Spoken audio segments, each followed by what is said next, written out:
All right, guys. Well, here we are. Sorry that I disappeared yesterday. Weird as shit happened. I was posting some photographs last night, dick shots, of course. No, I was posting just some random stuff I had on my computer, onto Patreon.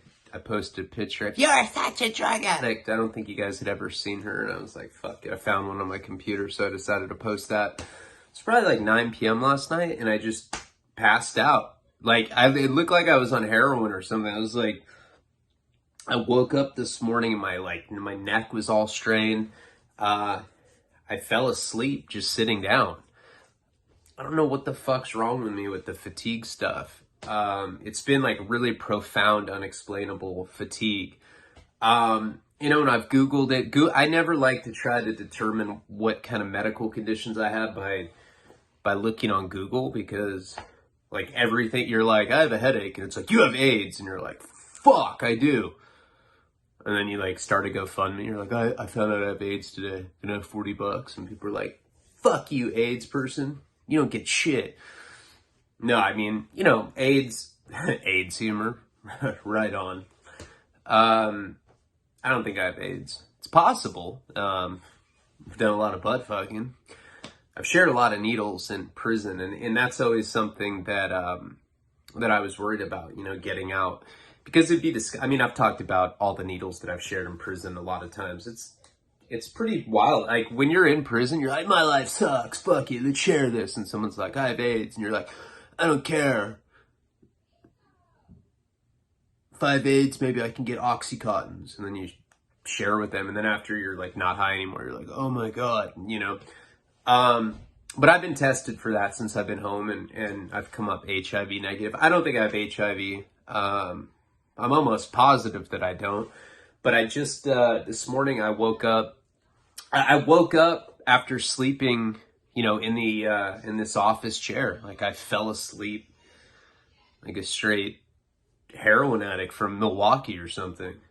I was wearing like those gloves where the fingers are, there's little like finger cutouts. I had like a trash can on fire, and I was like, oh. No, I don't know why I just said that. But fatigue thing's kind of freaking me out a little bit. I don't think it's AIDS. Maybe I don't know what it is. Maybe it's nothing, but like, I'm talking about, maybe it's narcolepsy. I might have that, because I'll just be like, it's not like I was doing hard labor. I was fucking uploading stuff on my computer, and I just wake up, and then, this morning, passed out like that. And I don't even remember going to sleep. And then it's hard for me just to get up and do stuff. It's like 1 p.m. now, and I'm finally getting stuff done. But I did get blood tests today. I got all my lab panel stuff, because I just want to know what's wrong with me. But it's kind of freaking me out. So I apologize if you guys are wondering what happened to me, because I am trying to do 2 videos a day, and I have not come close to that recently. Juggling, the doc with with Patreon and other stuff, but still, that doesn't really explain where the fatigue comes from. It's not like I'm lifting fucking boulders or anything. What if I was? What if that's what was required to do the doc?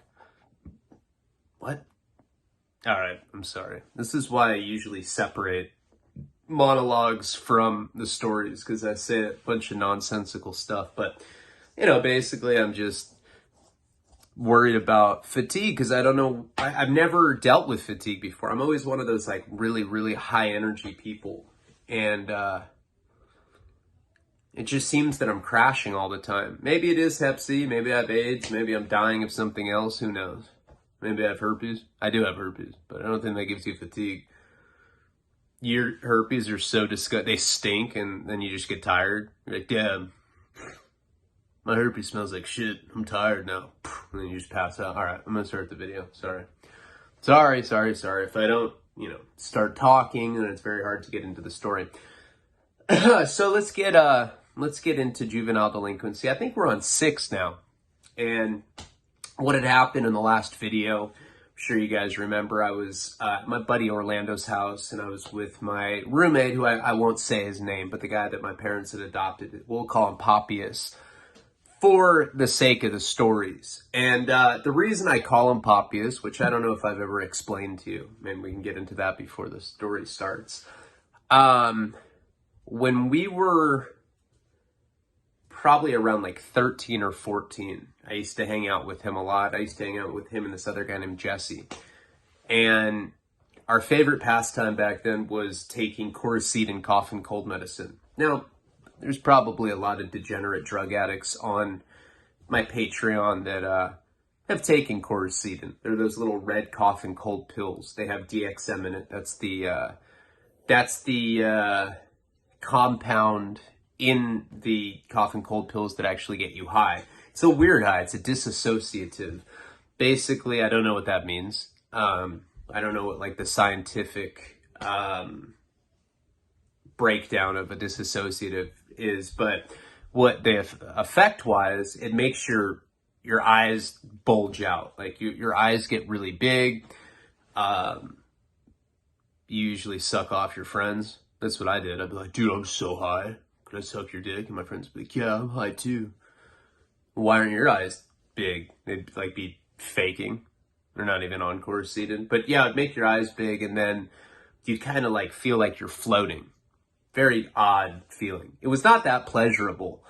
And it can't be good for you because you're essentially overdosing on DXM every time you take a Coracetin cough and cold pill. And we take like, I think you got to take at a minimum like 8 of these pills. Sometimes we take 12, sometimes we take 24, sometimes we take 48. We did that like one time.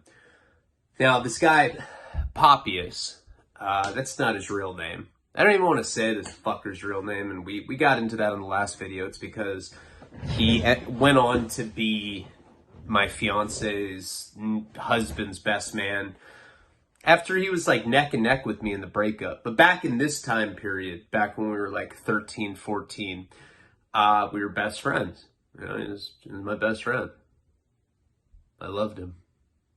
Fucking bitch nowadays. But it's one particular, and what our whole get down back then is like, I'd tell my parents I was going to spend the night at his house. He'd tell his parents he was spending the night at my house. I don't think his parents cared. His mom was that blonde bimbo whore, and his dad sold helicopters to North Korea. I don't think they gave a fuck where he was sleeping at night. But that's what we would do. We just, lie to our parents and say we're sleeping over at each other's houses. And we go down to the beach, this beach called Hammond's, which is beach right next to the Biltmore in Santa Barbara, or in Montecito. And it's this private beach. A lot of really crazy sexual debauchery went down there. No sex riots, but if there was one beach where that probably would have happened, it was there. A lot of really weird, perverted shit had gone down at this particular beach. And we would go across the street to the Biltmore, and we would get these phone books, like these big, remember back in the day they'd have like the yellow pages and white pages, they were like this thick. We go steal them from the phone booth there because they had a payphone. Bring them down to this beach, Hammond's. We'd take our Coracetin. A lot of times we drank beer. And we would just rip up the phone books, and we'd light them on fire, and we'd have bonfires down there with the phone books. And we'd take Coracetin, and just boys being boys. Sometimes if we were lucky, we'd have girls. If not, just have Poppius put on he'd put like a mop on his head, make him wear lipstick, and we'd pass him around and finger him. This particular night, he had taken 48 of these things, right? I don't think I've ever told this story, but he took 48 Coracetins. I think I took 24. 48, as I had said in the beginning, something we did take, but it was pretty infrequent. Like it wasn't common to take 48 pills, because every time that you were on a Coracetin trip, the reason that you were feeling the psychoactive effects of it is because you were overdosing on it, and there's a big difference between taking 12 of them and taking 48 of them. This one night he had taken 48. I think I took 36. I don't think I took 48 this particular night. And even taking 36, you're getting really, really loaded. We take them, they kick in, and we were so high that we thought that we died, you know? And I don't know why, but I mean, we looked out on the horizon and the water and the oil rigs like have this like weird glow to them. I don't know why, but like I was like, oh, holy fuck, we're dead. And, you know, Poppius is like, oh my God, we are dead. And I was like, he called me my name. He's like, we are dead, Ryan. I'm like, shh. Don't call me Ryan. We need angel names. He's like, what do you mean? I'm like, if we're dead, we need angel names. So I came up with them. You know, I was Porpius. He was Poppius. And then we had this friend that we were convinced was gay. He's actually not now, but back in that time, he'd always say a bunch of questionable stuff. You know, at one point he's like, I don't know why girls think Tom Cruise is hot. We'd be watching like Interview with the Vampire, and he'd be like, I don't know why girls think Tom Cruise is hot when there's guys like Brad Pitt. I'd way rather fuck Brad Pitt. And we'd like look at him and be like, what the fuck, dude? What? Who says stuff like that? So, oh yeah. Gross. Yeah. I'm just kidding. They're both hot. We're like, what the fuck? And he always says stuff like that. So I was Porpius, Poppius was Poppius, and then this guy that would always say that Brad Pitt was hot, he was like, I know, I'm Snake. We're like, okay. Didn't even go with our names. Porpius, Poppius, and Snake. Of course, he had to pick some homoerotic name like that. So that whole night, we thought that we died, and we came up with these angel names. And we pranced around the fire. Now, I know how that sounds. Bunch of kids on dissociative drugs prancing around fires with angel fucking names. The next morning, at some point we had passed out, right? And I think I've told this story in juvenile delinquency, like the earlier ones, but next morning we had woken up and this guy Poppius, he was playing water polo. This was like the summer between 8th grade into freshman year. And so his mom, the blonde bimbo whore, who later tried to suck my dick for a sack of heroin, she's like, can I, just let me lick the wrapper. I'll suck your dick. Well, she didn't say that. She wanted to suck my dick for $1,000 when I was like 23. But back then, she was still just a normal soccer mom who snorted coke on the side, just a bimbo, wore aviators. She looked like Michelle Pfeiffer in Scarface. I said that in the last video, and that is a goddamn accurate description of what this woman was like and what she looked like and what kind of person she was. I think if I say that, you have a good idea of what kind of person she was. And so she was supposed to pick him up this morning, you know, and we woke up. We had all passed out after doing this weird angel prancing around the fireplace. And he's like, I can't feel my legs. We're all like hung over on this Coruscant, and we're like, come on, man. Come on, your mom's picking us up. Let's go. And he starts crying. He's like, no, for real, I can't feel my legs. And Snake was like, I'll lick his ass, see if he's like, I'm going to burn his leg and see if he's lying to us. So he gets a lighter and he puts it up to Poppius's leg. Literally puts the flame up to his skin, and his skin just starts sizzling. Like you could smell it, you know, that very disgusting stench of flesh burning. He doesn't even flinch. You're just seeing his leg just getting burned by a lighter. And I'm like, come on, bro, stop. Don't do that to him, Snake. He's like, oh, okay. And we also like threw a rock on his leg because we thought he was full of shit. He's one of those guys that exaggerated a lot. So we thought he was full of shit about this. But he wasn't joking. He really couldn't feel his leg. And our theory with that is that perhaps he had some sort of stroke in the middle of the night. And that's why he couldn't feel his legs. But we had to like carry him and, like over our shoulders and like walk him up to, to the sidewalk where his mom wasn't picking us up. She was just picking him up. And we like just left his body on the sidewalk. And we like ran across the street, and, and I remember she came. She's like, God damn it, stop fucking around. He's like, oh, Mom, I can't get up. And like, she had to like get out of the minivan and like pull his listless body into the van. And I don't know why I told that story, but that's where the name Poppius came from. So for years and years and years later, after that, that's what we would call each other. I was Porpius, he was Poppius, and then this other guy was Snake. And what the irony is, that guy Snake, if you saw like what his life looks like now, you know, he's like a straight up playboy. You know, he has like these perfect abs for some reason. I don't know where they came from. It looks like action figure abs. I'm always like, what the fuck? How do you even look like that? And he grows weed professionally. I mean, now it's legal because it's recreational, and he has the best herb in Santa Barbara. He owns a fat house there. He's doing really well. He makes a lot of money, and he always has like these like young models around. Not young as in like sketchy young, you know, like 23, 24-year-old girls, fake boobs running around. And it's just funny that the guy that would always tell us that Brad Pitt was so hot grew up to be that kind of guy, you know, where he's just, I mean, he really is like, he's living one of those lives where like a lot of people are very jealous of it, you know.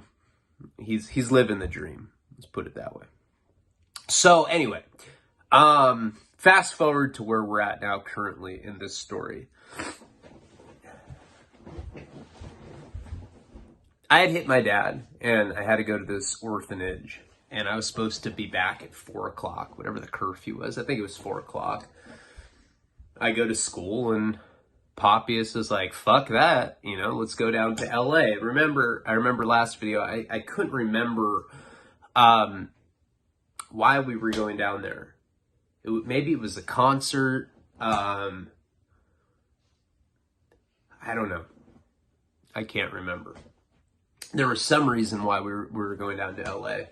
And we ended up going to my friend Orlando's house. Because remember, he has one of those houses where everybody just goes over there and parties all the time. Like middle of the day, just goes over there and parties. And his dad was never home. So we could pretty much do whatever we wanted there. We had like a beer bong there. And we always snorted a lot of cocaine there. That's actually where I tried smoking heroin for the first time as well. And my friend Poppius was dating this girl, Kelly, who was basically, I don't know, she was a pretty girl, but she was a girl that got passed around a lot. She was a hoe. It's funny because that girl, like I said in last video, she went on to like date Pauly Shore and like all these like D-list celebrities, Luke Wilson. And now she's just chilling. She lives in Hawaii and she like makes an entire living off selling bracelets off Etsy and shit. She's one of those people. She lives she has some house on the beach and supports herself just by selling bracelets on Etsy. Doesn't sound right. She's probably sucking dick out there.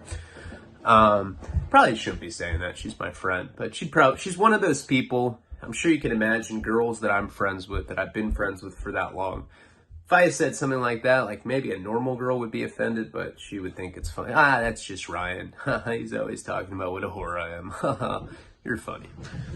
But she has a good life, so I guess she got the last laugh. So Poppius and I had been skating in front of Orlando's house. Kelly was outside. Not her real name, by the way.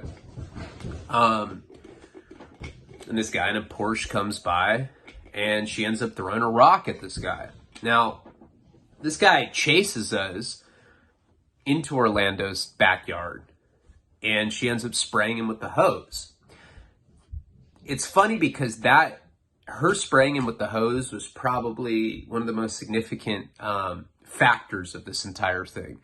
Because now, after we had taken his car, not only had we taken his, if we had just taken his car, that would have been a big deal. That would have been Grand Theft Auto. But the fact that she had sprayed him with the hose turned it into an assault and a Grand Theft Auto, which is like pretty significant penalty, even if you're a minor. And then on top of all that, I was supposed to be living at this orphanage, and I had taken off. So by the time we had gone to, we took this guy's car, we stole this guy's Porsche. I drove, and I couldn't drive stick that well either. You know, I drove because Poppy has had a Mustang, so, you know, I took his stick out. Hey man, take your stick out, let me play with it. He's like, okay. Wow, man, moves pretty fucking well. He's like, I already know. We'd gone up to this park, and then we found out that they were looking for us because Orlando's dad got questioned about it, and he said that he didn't know whose car was parked out front, and it was Poppius's Mustang, and that's they figured out that it was him. At least they I guess they just assumed that the girl was Kelly because that was Poppius's girlfriend at the time, and then I kind of got thrown into this whole thing. And Orlando ended up coming and picking us up, and we drove down to LA. Now, I told you, as we're stuck in bumper-to-bumper traffic, I have a backwards hat on, I have a camcorder, filming Poppy is just boning her. She has this little tennis skirt, and she has it hiked up, and he has her, she's just bent over in the back seat, and he's just boning her, and like, we're in bumper-to-bumper traffic. There's like old people singing it, there's like kids singing it. It was really crazy. So we get down to LA after all this, and, you know, my parents, Poppius had talked to my parents, and they said that the cops were looking for him, and then, of course, I had run away from this orphanage, so they were looking for me as well. So it's just this whole mess. We're going down to LA basically as fugitives because they were looking for Kelly, Poppius, and then they were looking for me for an entirely different reason. But it still, nonetheless, sets this story up because we're going down to LA and we're kind of running from the law. Now, when we got down there, again, I don't know why the fuck, there was some reason we had gone down there. I cannot remember why. I don't know why. It doesn't matter because we didn't end up doing whatever we went down there to do. I think maybe we were going to a rave or something. I mean, Santa Barbara is an hour and a half north of Los Angeles, you know? So when we were in high school, we went down there quite a bit, you know, to party. And like a lot of times, my friend Jesse, he was like a junior when I was a freshman. A lot of times we would ditch school and we would go down to LA for the day and we'd skateboard, or we'd go down to Newport Beach and we'd go, you know, bodyboard the Wedge. Sometimes we'd go surfing in San Diego or in Orange County. You know, when we ditched school, we went down there a lot. And then sometimes we'd go down to LA to go to concerts. Sometimes we'd go down to go to raves. And sometimes there were like these really crazy parties that somehow we'd find out about, you know, big keg parties up in the Hollywood Hills. It was a lot of fun going down there to party. I had a lot of friends that lived in LA because when I had gotten sent to those programs when I was 15, when my parents sent me away to Idaho, and when they had sent me to Utah, a lot of those kids were from the Los Angeles area. So when I got out of those places, you know, I stayed in contact with a lot of those guys, and I had all these connections. You know, I don't know if I ever told you guys the story about when I did the mescaline, but if I didn't, that's a good one. That might be one for the psychedelic series. But anyway, one of the guys that we had brought down there was this guy named Brian. And Brian was interesting because he was kind of like a perverted guy. You know, out of all of our friends, he was like a legitimate pervert, you know. I know that like we'd go party in the college town and we'd like go into just a random room, you know, to smoke weed or to do coke or whatever. And this is a guy that would always go, if it was a girl's, you know, if it was a girl's apartment that we were partying at, and it was her bedroom that we'd gone into, he'd open up her underwear drawer and he would sniff her underwear.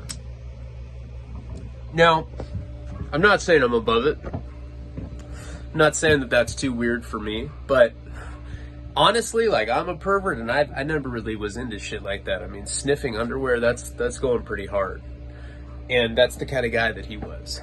And Brian, what's interesting about this guy is, you know, he was not the best looking guy, But he was one of those guys that, you know, we'd always go out and party with college girls, and he'd always take one for the team, so to speak. You know, he'd fuck chicks that look like Ninja Turtle villains or whatever, you know? And he was cool with that. And he just seemed to be this guy that was just a hornball that would fuck any chick, and that was that. Now, what's interesting about this guy, and this is the same guy from that other story that I was telling you about when he used to have a Mercedes-Benz, and I was with that girl that I was always trying to have sex with. We're in the back of his Benz. She's like, if you could be doing anything in the world right now, what would you be doing? And I was like taking my pants down, and then the car alarm went off. And I never ended up getting to do anything with her. But I don't know if you remember, but that was this guy's car. What's interesting about this guy is that he actually went on to be a gay dude, you know, and he was like a big time pervert in high school, but he liked pussy. He didn't like dick. It's not like we'd go out party and be like, hey man, I don't know about you, but I'm trying to get in a fist fight, or I'm trying to suck someone's dick. One or the other, and I'm happy, my man. You know, he wouldn't say stuff like that. He was all about girls back then, or at least maybe that was just his front. You know, maybe he was just this like perverted guy because he was secretly just wanted to, you know, he thought dicks looked delicious or something. And he wanted to cover it up by pretending that he liked girls. Whatever the case, we met up with this guy when we were in LA. And this other guy that we met up with was this guy named Clyde. And I had met him when I was at these programs for bad kids at Utah. I'd never actually met up with him before this night. And for some reason, I guess he was just in the area that we were going to. And so we had made plans to go meet up with him. So I'm with the car with Orlando, with Poppius, and with Kelly. We're going down to meet up with my friend Clyde, my friend Brian, the guy that was the pervert that would sniff the girls' underwear, that grew up to be a gay guy. And I'm not just talking about just like, well, I'm a homosexual now. I'm talking about like he wears bondage clothes. He fucking has like those rubber ball thing, the rubber gags in his mouth. Like, you look at his Facebook profile, it's hardcore. He looks like the Gimp in Pulp Fiction. I'm like, what the fuck? I got nothing against gay people, but I guess if you had known him back in high school, you would have never, ever guessed that he would have gone on to be some like hardcore dominatrix gay dude like he is now. It's whatever. But, and kind of looking back on it, I guess it doesn't surprise me, because he'd always like be like pinching my ass, and I'd be like, can you not do that? That's kind of like, I don't know, it's kind of going over the line a bit. He'd be like, oh, I'm just kidding, I'm just a pervert. All right, whatever. So we went to meet up with this guy down there. He had a Mercedes, and he drove and met us down there. Now this guy Clyde was probably a couple years older than me, and I met him when I was in Utah, and he was kind of, I don't know, he was one of the cooler guys there. He was definitely one of my buddies, and I remember like his whole thing is that he wanted to be a trucker, you know. He was really into like, you know, this trashy like trucker culture, you know. Like, that's what he told me. It's like, yeah, man, basically I just want to get myself a rig. I want to drive around the country, and I want to get my dick sucked by lot lizards. That was like his dreams and ambitions when I knew him at this place in Utah. And I'd never met up with him. But this particular night we were in, I'm trying to think of what part of LA. I think we were in the San Fernando Valley. You know, Reseda, Tarzana, Encino, North Hollywood, that area. Whatever the case, this guy had a hotel that he was staying at. And, you know, he said that he had enough room for us. He's like, hey, do you have any girls with you? And all we had was this girl, Kelly, the girl that my friend Poppius had bent over in the back seat. And I was like, well, we have one girl. He's like, that's good enough for me. I'm like, well, she has a boyfriend. He's like, I don't even care. I'll show her my rig, man. He was talking about his truck. I guess even back then he had gotten his truck after we had last seen each other in Utah. So he was staying in this hotel. I want to say, let's just say North Hollywood. Sounds right.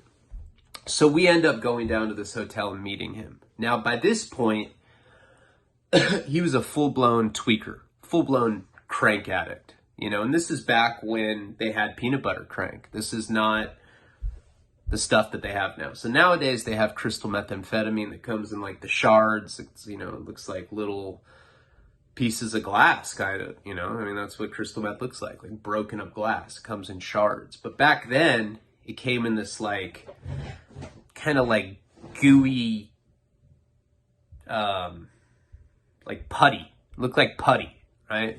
So we end up meeting up with him at this hotel, and of course he's with all these like really, really trashy tweaker guys. They're all older. We're like 17 years old at the time. I think my friend Clyde was 18 at this point. Kelly was 17. I was 17. Poppius was 17. Orlando was 17. And our friend Brian, the guy that went on to be the gimp-esque gay guy that wears bondage gear, I think he was 18 at the time as well. So we all go down to this hotel, and it was one of these cockroach infested like weekly rate motels, you know, where they have like a kitchen in it, and it looks more like an apartment than it does a hotel, and you could get a weekly rate. And we go down there, and it's Clyde. He's with like 3 or 4 of these absolute mute freak kind of guys, you know, kind of guys that look like they may have gotten mutated by like meth radiation or something. Kind of like people that would be in like the movies The Hills Have Eyes or whatever. And, you know, they're wearing like American flag swim shorts and shit like that. So we meet up with them, and we all start doing peanut butter crank.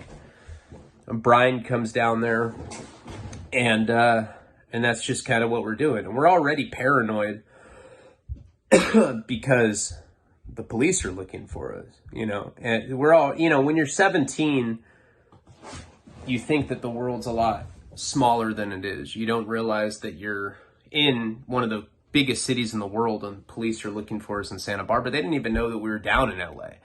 But of course, we're already paranoid about it. So we get down there, we meet up with Clyde, we meet up with his like tweaker mutant friends, and we're all smoking crank, you know, out of the little glass pipes or whatever. Brian gets down there. Now, we didn't know that he was gay at the time, you know. It's the guy that had been sniffing girls' underwears. And we'd go out and we'd party with him, and we just assumed that he was a pervert. Definitely didn't know that he was gay. And I want to say that we were going down there to go to a rave. And it's really bugging me. I know I keep saying it, and you're like, why does it matter? But there was some reason why we were going down there in the first place. So, whatever the reason that we were going down there, we just end up staying in this hotel. And it's really trashy. I remember we were all sitting on this, sitting on this like couch, and I remember Clyde had all these kittens, and he's twacked out, and he really did go on to become a trucker. And, you know, of course, truckers, they smoke meth, and they fuck lot lizards, and I think a lot of those guys do butt fuck guys. I'm not sure. Usually when amphetamines are involved, there's a lot of, you know, gay sex, whatever. What? So we're down here, and Poppius had a cell phone. My parents had been talking to him because they were desperately trying to find me. And they wanted Poppius to come back and deal with the fact that the police wanted to question him for grand theft auto and assault. See, the whole thing with Kelly spraying this guy with the hose, it was a big deal because now it's actually considered a violent crime. I think grand theft auto by itself, if there's no assault involved, then it's not considered a violent crime. Anytime that there's an unresolved violent crime, I think the police can use more resources to try to track the people down. So my parents are trying to encourage Poppius to come back to Santa Barbara. They don't know that he's in LA or whatever. So we're at this place, and right away, these tweaker guys that Clyde was friends with, and like I said, they were older. They're probably like in their mid-20s. They're hitting on Kelly. You know, she's like this little blonde bimbo, and she's got this like tennis skirt on. Poppius has never been what I'd consider a tough guy or anything, you know. He is one of those people that probably acts tougher than he is. So right away, you know, these guys are like, and you know, they're all like, they all have like Southern drawls. They're like, damn, you're real pretty. How much do you think we'd have to give you for us to show us your tits? And she's like, ew, I don't like these guys. And, you know, so Papias is trying to like, hey man, you're not going to talk to my girl like that. And Clyde's like, hey man, chill. These guys are harmless. And he's like, yeah, I don't want them talking to my chick like that. What? She's not going to show them their tits. And they're like, come on, we'll give you $75 if we can see your tits. They start getting kind of predatory, whatever. Now, Brian had shown up at some point during this time, the guy that was gay that had the Mercedes-Benz. And he starts smoking the crank. Now, like I said, we're already paranoid because we think that the police are after us. But once we start actually smoking speed, we start getting really tripped out. Plus, we have these creepy guys that are hitting on Kelly in front of Papias, and he's not happy about it.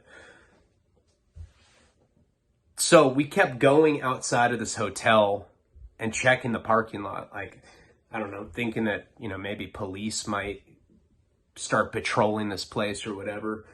We're paranoid, you know, and anybody that has ever done speed knows that as soon as you have speed in your system, you start getting even more paranoid. Now, everybody kind of goes on different trips when they're twacked out. You know, mine has always been, I always think my girl's cheating on me, and I always think that law enforcement is after me. Well, Papias starts getting on this trip that these guys are trying to rape Kelly. It went from like them kind of creepily joking about wanting her to show them, they wanted her to show her tits to them. Kind of went from like them kind of joking about it to them like kind of being aggressive about it. Like, come on, like pulling at her shirt. And like at a certain point, Papias is like, hey man. And he like had to like get in between them. He's like, can you guys like stop talking to her? And he's whispering to me like every time we go to check the parking lot to see if there's a cop car patrolling it, he's like, hey man, like, I don't know about these tweaker guys. Like your friend Clyde's okay, but like his white trash friends are creeping me out. Like, I feel like they want to rape Kelly. I'm like, nah, man, they're just fucking with her, right?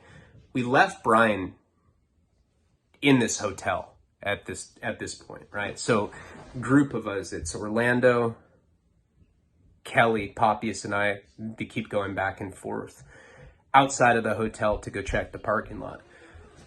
And everybody knows, like, when you're hanging out with tweakers, the last thing that people want is for you to be going in and out of a hotel, right? Or out of a house or in and out of an apartment. Like, that's just something that tends to get on tweakers' nerves because they kind of want to keep everything contained inside the house.